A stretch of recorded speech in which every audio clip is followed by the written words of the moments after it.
এই অধ্যায়ে ভগবান ভক্তি যোগের কথা বিস্তারিত বলেছেন।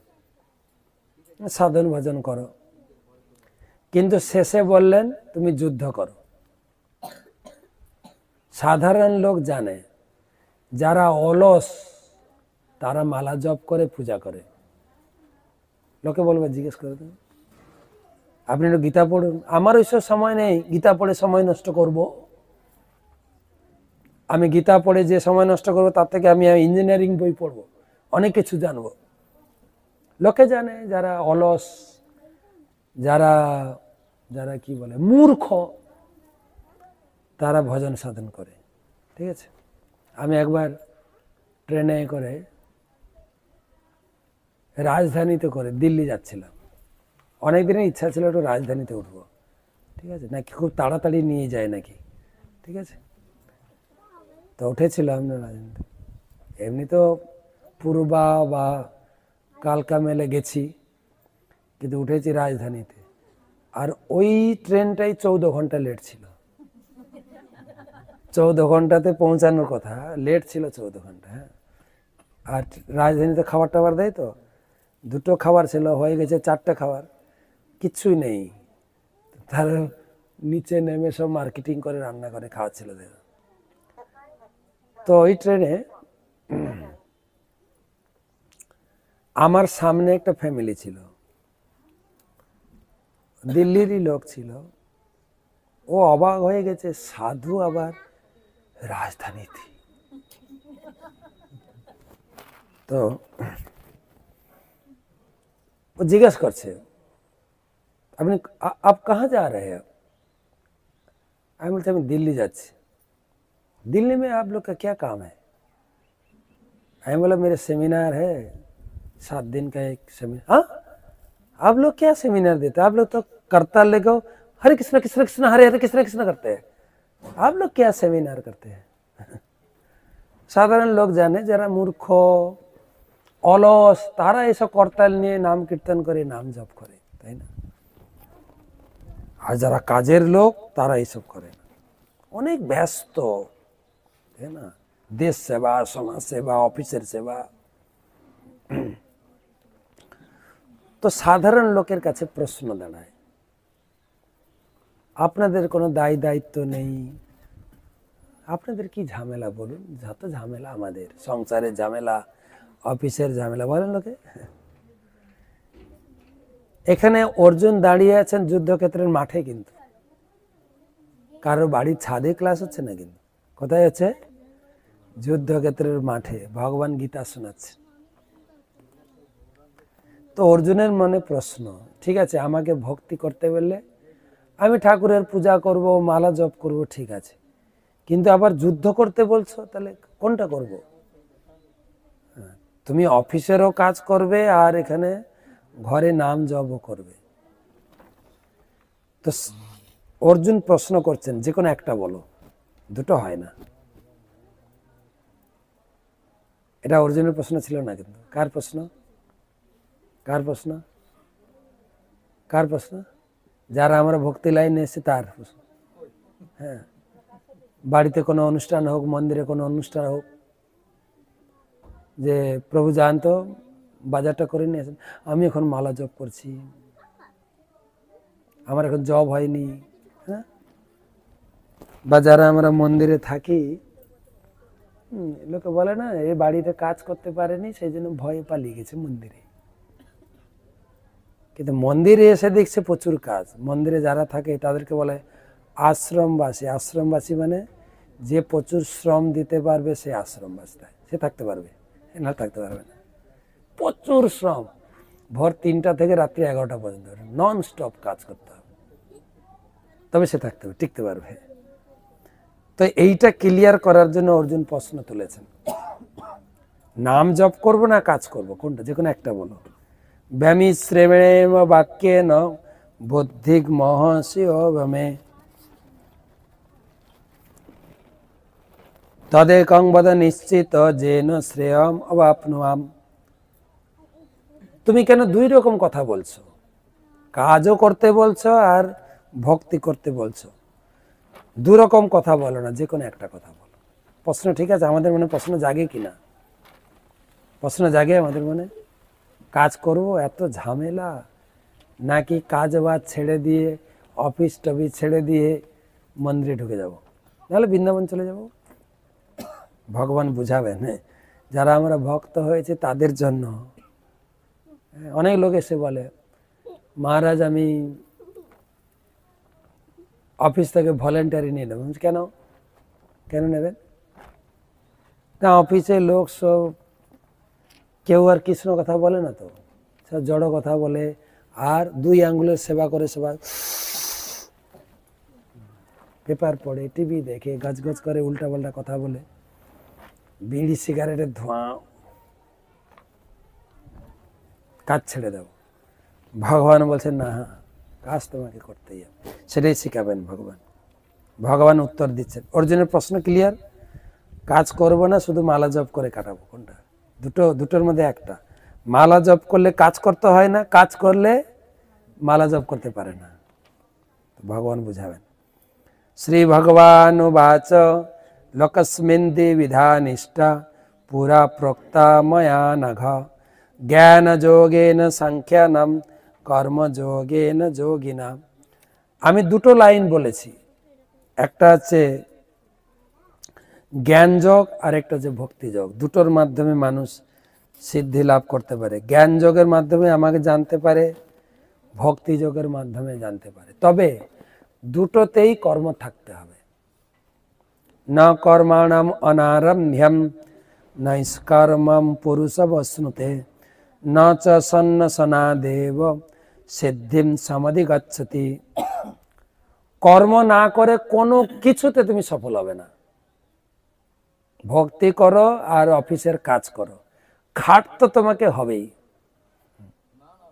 যে কোনো পরিস্থিতিতে। আমাদের বলে না, কষ্ট না করলে কেষ্ট মেলে না। কেষ্ট মানে কৃষ্ণ। যে কোনো কাজ, আপনি পরীক্ষায় ভালো রেজাল্ট করতে গেলেও পড়তে হবে, ঘরে ধ্যান এমনি হবে নাকি? প্রত্যেকের নিজের নিজের কর্তব্য ভালো করে যেন করে। নহি কশ্চিৎ ক্ষণমপি জাতু তিষ্ঠত্য কর্মকিত কার্যতে হাবস কর্ম সর্ব প্রকৃতি জয়ী গুণই। কাজ না করে কেউ থাকতে পারে না, সবাইকে কাজ করতে হয়। কেন না? আত্মা কর্মরত। আপনি বলতে পারেন এই যুবক অবস্থায়, চাকরি থাকা অবস্থায় প্রচুর ইনকাম করব, বয়সের সময় বসে বসে খাবো না। একে তো ঘরে না কাজ করে খেতে দেবে না বৌমা, বৌমা খাটিয়েই ছাড়বে। তো বৌমা থাকলে ক্ষমা করবে না, বৌমা ইনডাইরেক্ট ভাবে বলবে, বাবা ছেলেটাকে স্কুলে পৌঁছে দাও না একটু, বলে কি না, স্কুল থেকে নিয়ে আসো না, বাজার থেকে একটু আলু কিনে নিয়ে আসো না, ঘরে আলু নেই।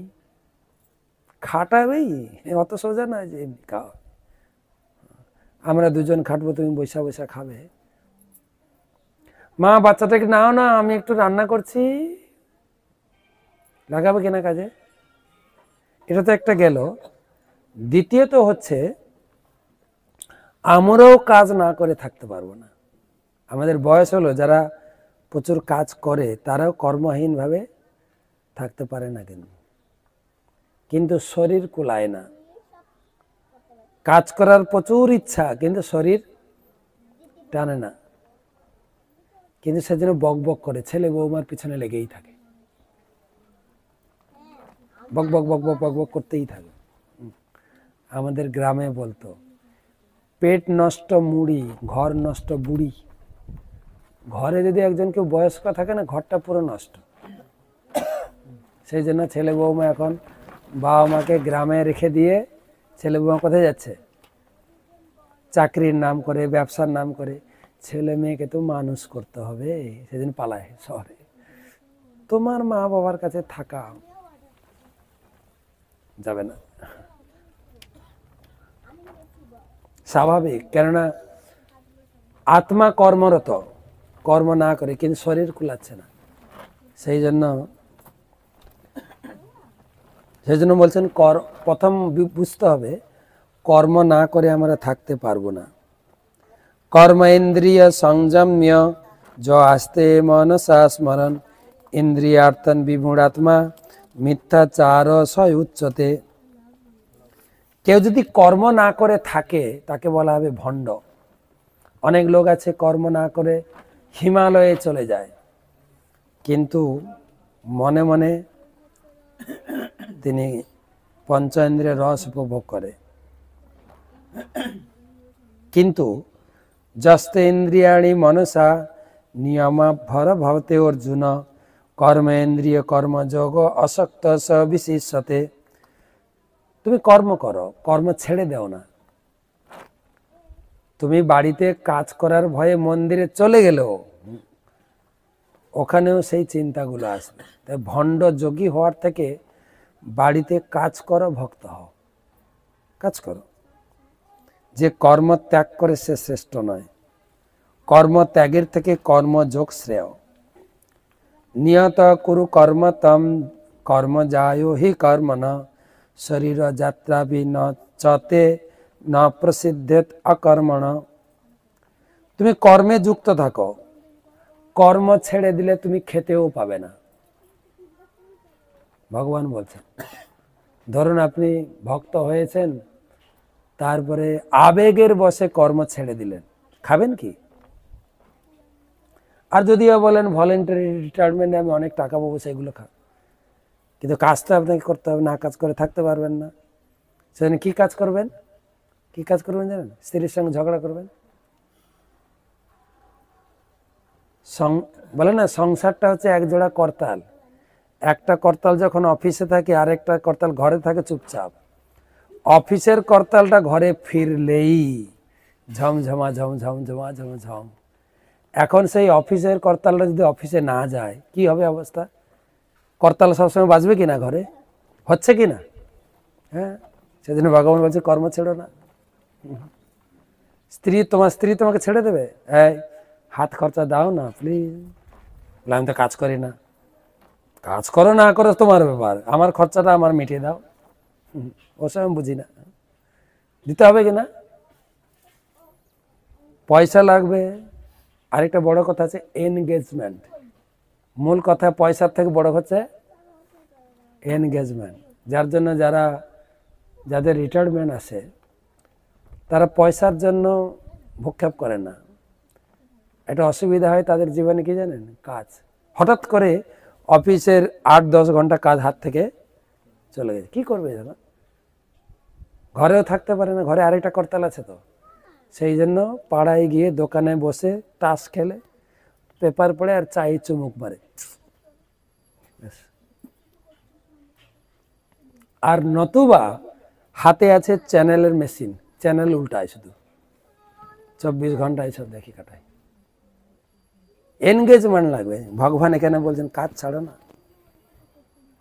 কাজ ছাড়লে তুমি খাবে কি? ভগবান শিখাচ্ছেন কাজ করতে, ভগবান অলস করছেন না। কিন্তু কেউ বলে না ভক্তি করতে গিয়ে অলস হয়ে যাবে, না, ভক্তি করতে কাজ শিখাচ্ছেন ভগবান। যজ্ঞার্থাৎ কর্মণনত্র লোকয়ম কর্ম বন্ধন তদর্থং কর্ম কন্তেয় মুক্ত সঙ্গ সমাচর। তো ভগবান প্রথমে প্রতিষ্ঠা করলেন কর্ম। কর্ম না করলে তুমি সিদ্ধি পাবে না, কর্ম না করলে তুমি খেতে পাবে না, আর কর্ম না করলে তুমি আরো চঞ্চল হয়ে যাবে।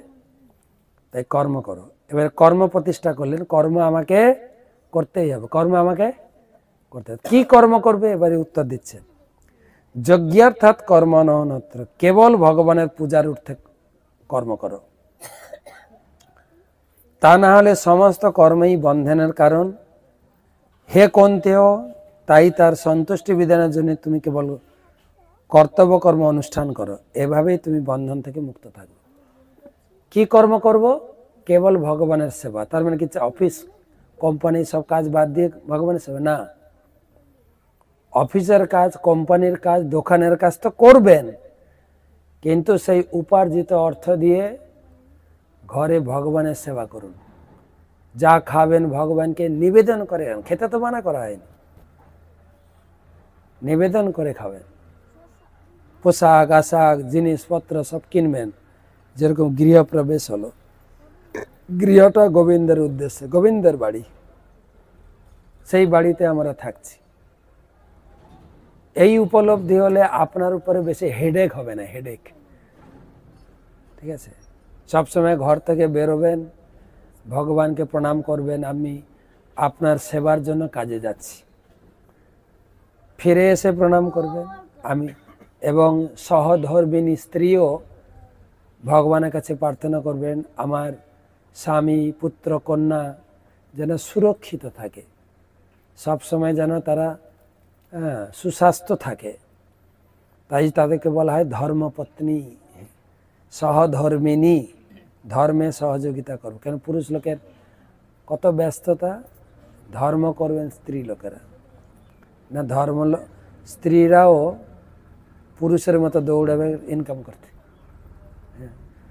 কয়েকদিন আগে একটা ইউটিউব দেখছিলাম, তো দুটো বান্ধবী বসে আছে, একটা বান্ধবীর বাড়িতে গেছে, তো স্বামী কাজে বেরোচ্ছে, তো সেই বাড়ির মেয়েটা মানে বান্ধবীটা স্বামীকে প্রণাম করলো, দিয়ে বলে তুমি যাও, ভগবানের কাছে প্রার্থনা করি তুমি সুস্থভাবে সুরক্ষিতভাবে ফিরে এসো। অপর বান্ধবীটা বলছে সে কি রে, স্বামীকে প্রণাম করছিস, তুই সেকেলের মেয়ে এখনো? হ্যাঁ, জানিস তো একটা ইকুয়ালিটি বলে একটা কথা আছে, স্বামী স্ত্রী সব সমান। হ্যাঁ, এখন আবার পায়ে হাত দিয়ে প্রণাম, পেয়ে বসবে তো, হ্যাঁ পেয়ে বসবে। আমি এসব করি না, আমি আমার স্বামীকে কন্ট্রোল করি, আমি যা বলে উঠে আমরা সমান, সমান অধিকার। বলছি না রে, এটা আমার মা শিখিয়েছে, স্বামী সমান ঠিক আছে, কিন্তু স্বামী দেবতা, স্বামীকে প্রণাম করতে হয়, স্বামী আশীর্বাদ দেবে। আমি এটা মানতে পারলাম না। আমি আমার স্বামীকে যা বলি তা সে করে। তখন এ বলছে ঠিক আছে পরীক্ষা করা যাক, তুমি তোমার স্বামীকে ফোন করো যে আমরা কালকে ডিবিসি ড্যাম্পে বেড়াতে যাব, ঠিক আছে, তো আমরা কালকে ছুটি নাও, আমরা বেড়াতে যাব, তো আমার 1,500 টাকা লাগবে। বলে এটা আবার কোনো বড় কথা, আমি এখনই ফোন করছি, আমি যা বলবো শুনে ফোন করি। হ্যালো, আমি শর্মিষ্ঠা বলছি। বলছে বলো। বলছে কালকে আমরা একটু বেড়াতে যাব, আমাদের ফ্যামিলি, আমার বান্ধবীর ফ্যামিলি, কালকে তুমি ছুটি নাও, আর আমার 5,000 টাকা লাগবে। কি আমার কাছে কি টাকার গাছ আছে নাকি? হ্যাঁ, যেখানে সেখানে বেড়াতে যাব হবে না, ওসব বাদ দাও, প্ল্যান পরিকল্পনা বাদ দাও। বলছে ভালো করে কথা বলো, যা বলছি তা শোনো। বলছে ভালো করে কি কথা বলে, তোমার যদি যেতে ইচ্ছা হয় কোথা থেকে ইনকাম করে যাও, চুপ, ফোন রাখো। ও তো হক লজ্জিত হয়ে গেছে। তো দেখো আমি আমার স্বামীকে ফোন করছি, হ্যালো, আমরা এই যে বান্ধবী এসছে তুমি দেখে গেলে, আমরা একটু মিটিং করছি, কাল একটু বেড়াতে যাব, তো তোমার তো অফিস আছে, তো তুমি তো যেতে পারবে না, আমি যাব, তো 1,010 টাকা লাগবে। হ্যাঁ, ও ঠিক আছে, তোমার কাছে তো এটিএম কার্ড আছে, তুমি আজকে টাকাটা তুলে রাখো, ঠিক আছে, কালকে কত সকালে বেরোবে, হয়তো টাকা তুলতে পারবে না, আর আমারও সমানে যে টাকা তুলে তোমাকে দেবো, তুমি আজকে টাকা তুলে রাখো, 10,000 যদি আরো বেশিও লাগে নিতে পারো, আমার কোনো অসুবিধা নেই, তুমি নিতে পারো। তো এ চুপ হয়ে গেছে, কে কার কথা শুনছে। তো প্রশ্ন এসে দাঁড়ালো যে ভগবানের সেবা করবে তাহলে ভগবানকে কেন্দ্র করলে আমাদের পরিবার সুষ্ঠুভাবে চলবে। তাই ভগবানকে কেন্দ্র করে ভগবান এখানে বলছেন আমাকে মন্দিরে, আমাকে ঘরের পূজা করো আর আমাকে উদ্দেশ্য করে কাজ করো, তাহলে তোমাকে বন্ধন থেকে মুক্ত করবো। তা নাহলে যা কাজ করবে সব বন্ধনের কারণ। বন্ধন তো নাকি, বন্ধন কিনা, বন্ধন কিনা। আরে বিয়ের সময় স্ত্রীর 7 পাকে বেঁধেছে, এটা তো সবাই জানে। বইয়ের কথা যদি না বিশ্বাস করেন, বিয়ের সময় ক পাকে বেঁধেছে? 7 পাকে বেঁধে আঁচলে টেনে টেনে আপনাকে ঘরে ঢুকিয়েছে। কে আগে ঘরে ঢুকেছে? বাড়ি আমার হতে পারে, কে আগে ঢুকেছে? কে আগে ঢুকেছে? আরে বিয়ে তো আপনারা করেছেন, আমি থোড়ি করেছি, বলুন না কে আগে ঢুকেছে? স্ত্রী আগে ঘরে ঢুকেছে, তারপরে আমাকে ঢুকতে দিয়েছে, ঘরের মালিক উনি। ভগবান এখানে বলছেন, আরেকটা শ্লোক পড়ব, আমার পূজা কেন করবে? ভগবান বলছেন, সহযজ্ঞা প্রজা সৃষ্টা পুরবাচ প্রজাপতি অনেন পশবিদ্ধস্মেশ বহুতিষ্ঠ কামধূপ। কেননা আমি সকলের ভরণ পোষণের ব্যবস্থা করেছি, আমি যজ্ঞ সহ প্রজা সৃষ্টি করেছি। সহযজ্ঞ প্রজা সৃষ্টা, প্রজা, প্রজা মানে যারা যে জন্ম গ্রহণ করে, আমরা এই জগতে সমস্ত জীবকে জন্ম দিয়েছেন ভগবান, আর তাদের জন্ম দেওয়ার পরে তাদের খাবারেরও ব্যবস্থা করেছেন ভগবান। এমন নয় যে আমি পড়াশোনা করে ইনকাম করে খাচ্ছি, না, ইনকাম করছেন, ওই ইনকাম দিয়ে আপনার সংসার চলবে না যদি ভগবান আপনাকে সাহায্য না করে। তো ভগবান প্রথম কথাটা বলেন তো, আমাদের ছোটবেলা থেকে শিখেছি, রাখে হরি মারে কে। হরি যদি আমার শরীর থেকে আত্মা তুলে দেয়, কালকে আপনি অফিস যেতে পারবেন তো? যাবেন তো নাকি? না কি মনে করেন সামনে বিধানসভা ভোটে বুদ্ধদেব বা জ্যোতি বসু ভোটে দাঁড়াবেন? দাঁড়াবেন না ছবি হয়ে গেছেন? হ্যাঁ, ছবি হয়ে গেছেন, এখন আর নেই। তো আপনি কি করে বলেন যে আমি ইনকাম করে খাই? না। তো প্রজা সৃষ্টা পুরবাচক, প্রজাপতি, আমি হচ্ছে প্রজাপতি, আমি সৃষ্টি করেছি, আমি পালন করছি। ভগবান আমাদের সৃষ্টি করেছেন প্রজাপতি, তিনি হচ্ছেন প্রজাপতি, ভগবান হচ্ছেন সৃষ্টিকর্তা। তাই আমাদের জগতে যখন বিয়ে হয় ছেলে মেয়ের, ওটাকে বলে প্রজাপতি যজ্ঞ। প্রজাপতি যজ্ঞ জানো? প্রজাপতি যজ্ঞ মানে ব্রহ্মার কাছে বিষ্ণুর কাছে প্রার্থনা করি